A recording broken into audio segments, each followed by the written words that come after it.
We've all been told to eat our vegetables for a healthy heart and a sharp mind. This advice is a cornerstone of well-being, championed by doctors and nutritionists alike. But what if some of the vegetables on your plate, or more accurately, the forms they take, were secretly working against you? The truth is that not all vegetable-based foods are created equal. While a fresh, whole tomato is a nutritional powerhouse, the same cannot always be said for its heavily processed counterparts. In this video, we'll shed light on a surprising reality: 6 common vegetable preparations that may quietly contribute to an increased risk of stroke. The danger doesn't lie in the vegetables themselves, but in how they're canned, pickled, fried, or seasoned. These processes can load them with excessive salt, unhealthy fats, and hidden sugars, ingredients known to raise blood pressure, clog arteries, and promote inflammation. Before we continue, if you're enjoying this content, please like, comment, and share it with your friends or health groups on social media. Doing so helps spread valuable information and supports the growth of our channel. This video is for informational purposes only and should not be taken as medical advice. Always consult a healthcare professional or registered dietitian for personalized guidance. Now, let's begin. Canned beans are a staple in pantries around the world, and for good reason. They are incredibly convenient, affordable, and have a long shelf life. In a matter of seconds, you can have kidney beans for your chili, black beans for your tacos, or chickpeas for a quick salad. They are a fantastic source of plant-based protein and fiber, 2 things doctors consistently recommend for a healthy heart and digestive system. It seems like the perfect health food. However, this convenience comes with a significant and often hidden cost, a cost that is directly linked to one of the most significant risk factors for stroke: high blood pressure. The problem is not the bean itself, but the liquid it is swimming in inside that metal can. To understand why, we need to look at why salt, or sodium, is used so heavily in the canning process. Salt is a remarkable preservative. It inhibits the growth of bacteria and other microorganisms that would otherwise spoil the food. This is what gives canned goods their remarkably long life, allowing them to sit on a shelf for years without going bad. The bean, being porous, absorbs this salty brine, becoming a vessel for sodium. A single cup of some brands of canned beans can contain nearly 1,000 milligrams of sodium. To put that into perspective, health experts generally recommend that most adults consume no more than 2,300 milligrams of sodium per entire day. Just one serving of beans could be closing in on half of your daily allowance, and that is before you add any other salt from the rest of your meals, snacks, or even the pinch you add while cooking. So, how does this high sodium intake connect to a stroke? The process is a relentless one. When you consume a lot of salt, your body holds onto extra water to dilute the sodium concentration in your bloodstream.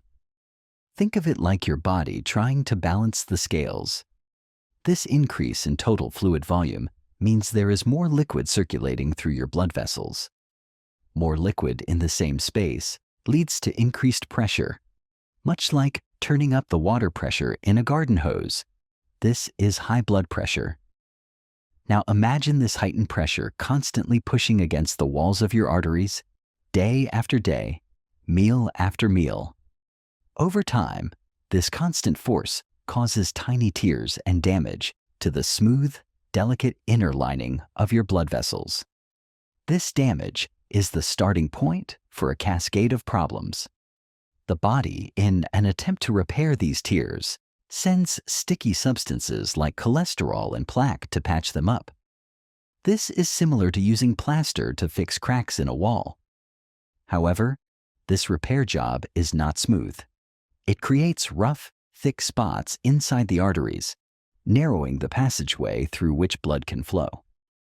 This condition is known as atherosclerosis, or simply hardened arteries. As the passage narrows, The heart has to work even harder to pump blood through these constricted pipes, further raising blood pressure. It becomes a vicious cycle. If a piece of this plaque breaks off, or if the artery becomes completely blocked, it can travel to the brain and cut off blood flow, causing an ischemic stroke, the most common type. Alternatively, the constant high pressure can weaken a blood vessel in the brain until it bulges and bursts, causing a hemorrhagic stroke.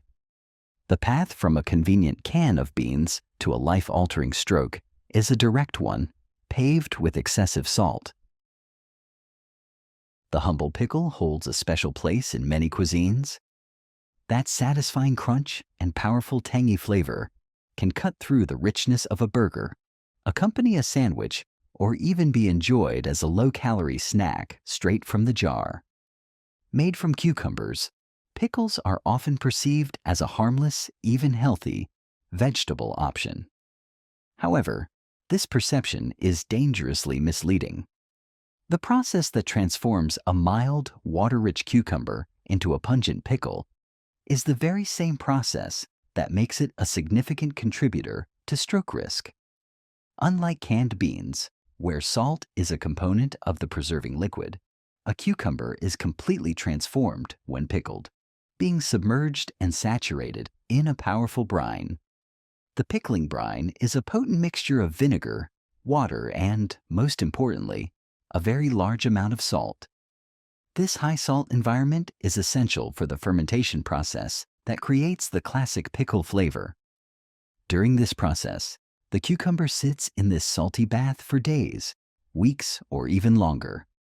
The vegetable's cellular structure acts like a sponge, actively drawing the salty brine deep into its flesh.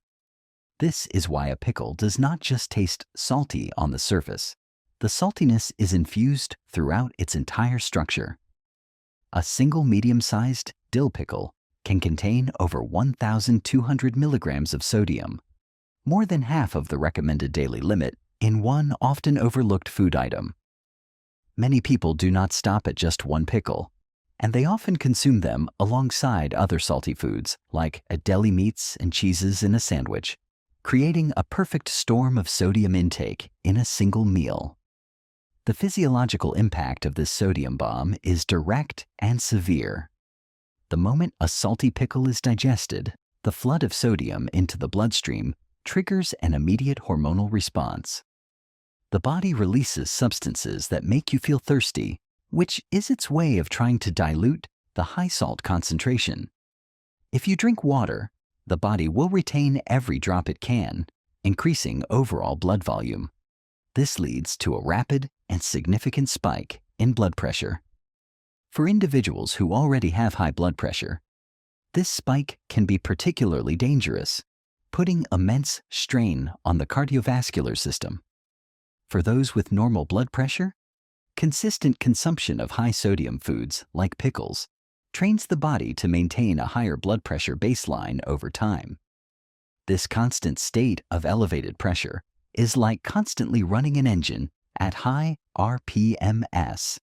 It causes premature wear and tear. The relentless force damages the inner lining of the arteries, creating microtears. The body's repair mechanism kicks in, depositing plaque and leading to the narrowing and hardening of the arteries, a condition known as atherosclerosis. This not only increases the risk of a blockage traveling to the brain, but also forces the heart to work under constant duress. The risk is not just theoretical. Numerous large-scale studies have directly linked high sodium intake from pickled foods to a markedly increased incidence of stroke, independent of other dietary factors. In some cultures where pickled vegetables are a dietary staple, stroke rates are notably high.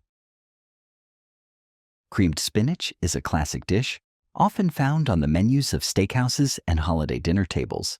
It presents itself as the virtuous, green vegetable side that balances out a rich meal. After all, spinach is a celebrated superfood, packed with iron, vitamins, and antioxidants. How could it possibly be bad for you? The danger of creamed spinach lies in a classic bait and switch. The health benefits of the spinach are completely overshadowed and negated by the heavy, rich sauce it is drowned in. This transformation turns a heart-healthy green into a delivery vehicle for saturated fat, a primary driver of arterial blockages and stroke risk. Thus, creamed spinach is typically made from a combination of heavy cream, whole milk, butter, and often cheese. These ingredients are all high in saturated fat. Saturated fats are distinguished from unsaturated fats by their chemical structure, but you don't need to understand the chemistry to understand their effect on the body. At room temperature, they are solid. Think butter or the fat marbled in a steak. While unsaturated fats are liquid, like olive oil. When you consume a large amount of saturated fat, your liver responds by producing more LDL cholesterol, the bad kind. This LDL cholesterol circulates in your bloodstream, and when levels are too high, it begins to deposit itself on the walls of your arteries. This process is different from the damage caused by high blood pressure. While high blood pressure creates mechanical tears that plaque then patches, high LDL cholesterol from saturated fat can initiate the formation of plaque even on arteries that are not yet severely damaged.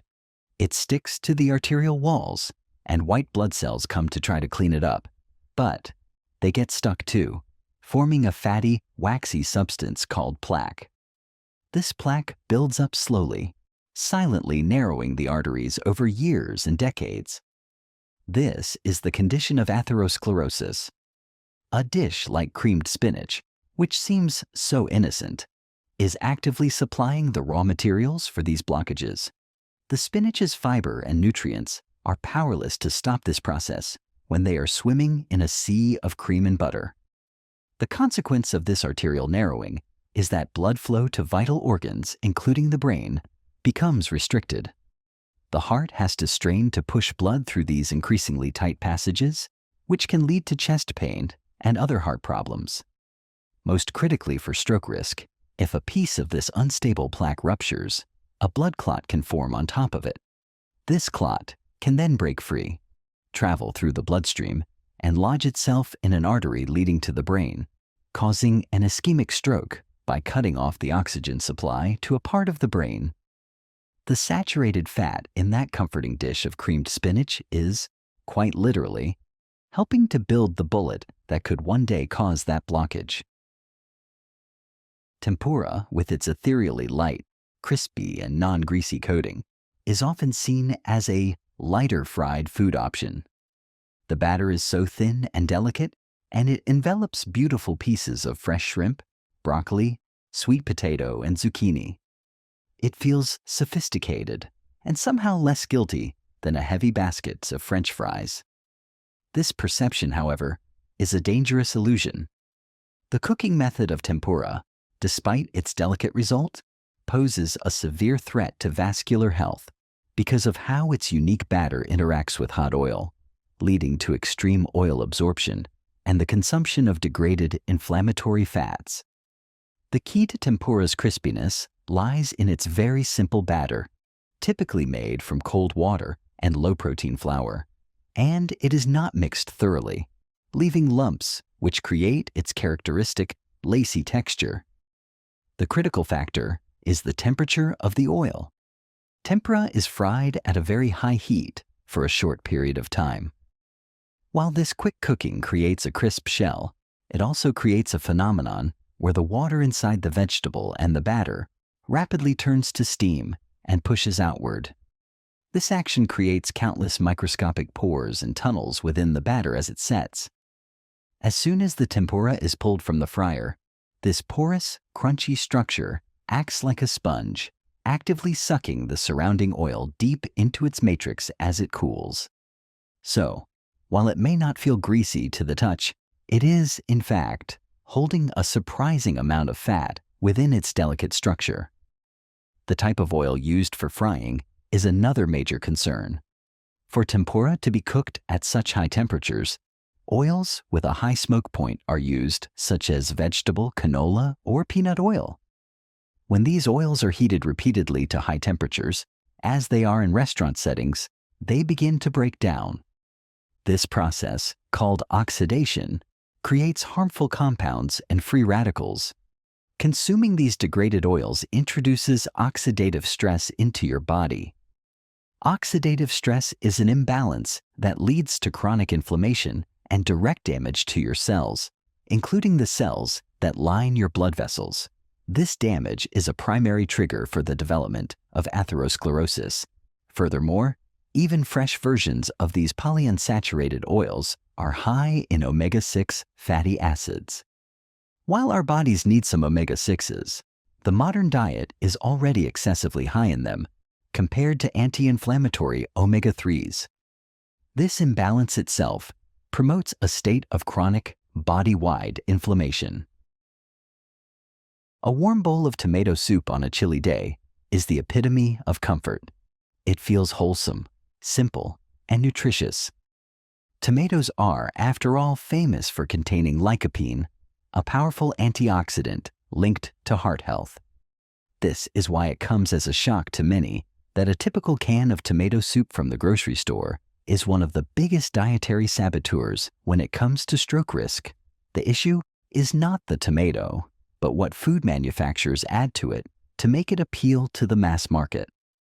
The primary hidden danger in canned tomato soup is not necessarily salt, though it is often very high in sodium, but something even more surprising: a massive amount of added sugar. If you were to make tomato soup from scratch, you would simmer fresh or canned tomatoes with perhaps some onion, garlic, vegetable broth, and herbs. The natural flavor of ripe tomatoes provides a subtle sweetness and acidity. However, mass-produced canned soups are designed to have a consistent, sweet, and palatable flavor that appeals to everyone, including children. To achieve this, food companies add significant quantities of sugar and sometimes even high-fructose corn syrup. A single 1-cup serving of some popular brands of canned tomato soup can contain upwards of 20 grams of sugar. To put that in perspective, that is the equivalent of about 5 teaspoons of sugar, nearly as much as a small chocolate bar. You would never stir 5 teaspoons of sugar into a bowl of homemade soup. Yet, that is exactly what you are consuming when you open that can. The impact of this sugar load on stroke risk is profound and operates through several channels. First, a high intake of added sugars leads to weight gain. Sugary foods provide a lot of calories with little nutritional value and do not make you feel full, leading you to consume more calories overall throughout the day. As we have discussed, obesity is a major driver of stroke. Second, and more directly, a diet high in sugar leads to dramatic spikes and crashes in blood sugar and insulin levels. Over time, this cycle can lead to insulin resistance, a precursor to type 2 diabetes. Diabetes is a leading risk factor for stroke because consistently high blood sugar levels damage the delicate lining of blood vessels throughout the body, making them more susceptible to the buildup of plaque. Furthermore, high sugar consumption has been directly linked to increased blood pressure. It is believed that sugar interferes with nitric oxide production in the blood vessels. Nitric oxide is a molecule that helps blood vessels relax and stay flexible. When its function is impaired, the vessels become more rigid, contributing to higher blood pressure. So, a single bowl of canned tomato soup can simultaneously promote weight gain, increase diabetes risk, and raise blood pressure. 3 of the most powerful risk factors for stroke. The lycopene in the tomatoes is simply not powerful enough to counteract this triple threat. The comforting bowl of soup is, in reality, a sweetened poison pill for your cardiovascular system. The solution is simple. Read labels carefully and choose low sodium, no sugar added varieties, or better yet, make your own soup at home where you control every ingredient. A homemade tomato soup can be a genuinely healthy, heart-protective meal, while its canned counterpart is often the opposite. Sauerkraut, or fermented cabbage, has experienced a resurgence in popularity thanks to the growing awareness of gut health. It is a fantastic natural source of probiotics, the beneficial bacteria that support a healthy digestive system. A healthy gut is indeed linked to overall well-being, including potential benefits for the immune system and even mental health. This positive reputation, however, has created a major blind spot. The very same fermentation process that creates the healthy probiotics also creates an extremely high sodium content, making traditional sauerkraut a serious concern for blood pressure and stroke risk, creating a true health dilemma. The process of making sauerkraut is simple but salt-dependent. Shredded cabbage is mixed with salt and then pressed to release its liquid. The salt draws out the water from the cabbage, creating the brine in which the cabbage ferments. Crucially, the salt also creates an environment where harmful bacteria cannot grow, allowing the beneficial lactic acid bacteria to thrive and do their work of fermentation. This is why salt is non-negotiable in the traditional sauerkraut making process. The result is a food that is teeming with good bacteria, but is also saturated with salt. A half-cup serving of store-bought sauerkraut can contain over 700 milligrams of sodium, and it is very easy to eat more than that in one sitting, especially if it is used as a side dish. This puts the health-conscious consumer in a difficult position. You are eating sauerkraut for the probiotic benefits, but in doing so, you are consuming a dose of sodium that directly works against your heart and brain health. The high sodium intake from sauerkraut has the same effect as sodium from any other source. It increases blood volume, raises blood pressure, damages arteries, and increases the risk of a stroke. You cannot isolate the good probiotic effect from the bad blood pressure effect. They come in the same package. For someone with normal blood pressure, eating sauerkraut occasionally may be fine, but for the millions of people with hypertension or a family history of stroke, making sauerkraut a daily staple for gut health could be inadvertently increasing their risk of a catastrophic cardiovascular event. It's crucial to recognize that the vegetables themselves are not the villains in this story. The true risk to our vascular health lies in how they are prepared. Excessive sodium, unhealthy fats, and hidden sugars are the real contributors to high blood pressure, inflammation, and other factors that can increase stroke risk over time. This knowledge is not meant to inspire fear, but to empower smarter choices. You don't need to eliminate these foods entirely. Rather, approach them with a new awareness. Opt for fresh or frozen varieties. Rinse canned goods thoroughly, and embrace cooking methods such as steaming, roasting, or grilling. By taking control of your plate in this way, you can enjoy the natural benefits of vegetables without the hidden risks.